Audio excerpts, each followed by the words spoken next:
Assalamualaikum warahmatullahi wabarakatuh. Perkenalkan, nama saya Muhammad Ilham Fauzi dari kelas Informatika 2C. Di sini saya akan menjelaskan tentang memori komputer. Apa itu memori komputer?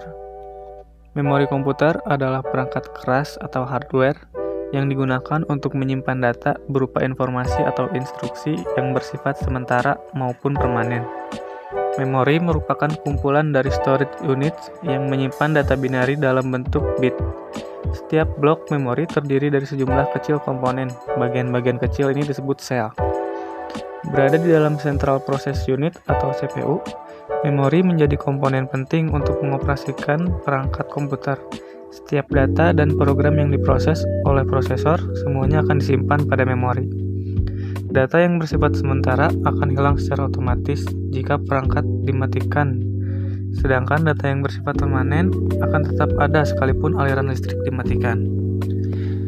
Selanjutnya ada cara kerja memori komputer.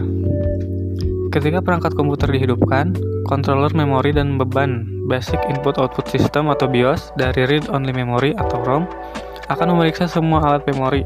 Hal tersebut dilakukan untuk memastikan bahwa tidak ada error di dalamnya. Pada prosesnya, BIOS akan menyediakan informasi-informasi dasar terkait susunan boot, perangkat penyimpanan, dan lain sebagainya. Setelah itu, Random Access Memory atau RAM akan membuat operating system dari hard drive hingga CPU dapat mengakses sistem operasi secara langsung. Semua program yang dijalankan perangkat komputer dimuat ke dalam RAM. Keberadaan memori komputer membuat proses transfer data bisa dilakukan lebih cepat. Pada dasarnya, cara kerja memori komputer melibatkan proses yang saling berkaitan antara RAM dan ROM. Nah, keduanya melibatkan CPU sebagai mediator sehingga perangkat mampu menjalankan program sebagaimana mestinya. Next, ada fungsi memori komputer. Nomor 1, fungsi komputer itu untuk menyimpan data dari perangkat input hingga dikirimkan ke arithmetic dan logic unit atau ALU. 2. Menyimpan instruksi dari sebagian besar perangkat input. 3. Sebagai media penyimpanan berkas penting yang berhubungan dengan operating system. 4. Menyimpan data semua aplikasi dan cache.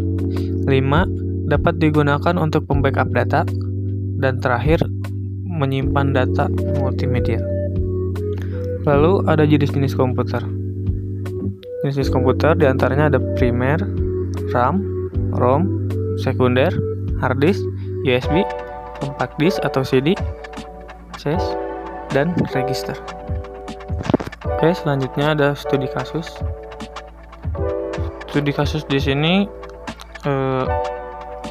latar belakangnya adalah Ilham adalah seorang pengusaha yang menggunakan komputernya untuk bekerja. Dia sering mengeluhkan bahwa komputernya lambat dan sering crash. Hal ini membuatnya frustasi karena mengganggu pekerjaannya. Solusinya, yang pertama, meningkatkan memori RAM. Ilham menambahkan lebih banyak memori RAM ke komputernya. Yang kedua, membersihkan hard disk. Ilham menghapus file dan program yang tidak perlu dari hard disknya. Yang terakhir, memindai dan menghapus malware.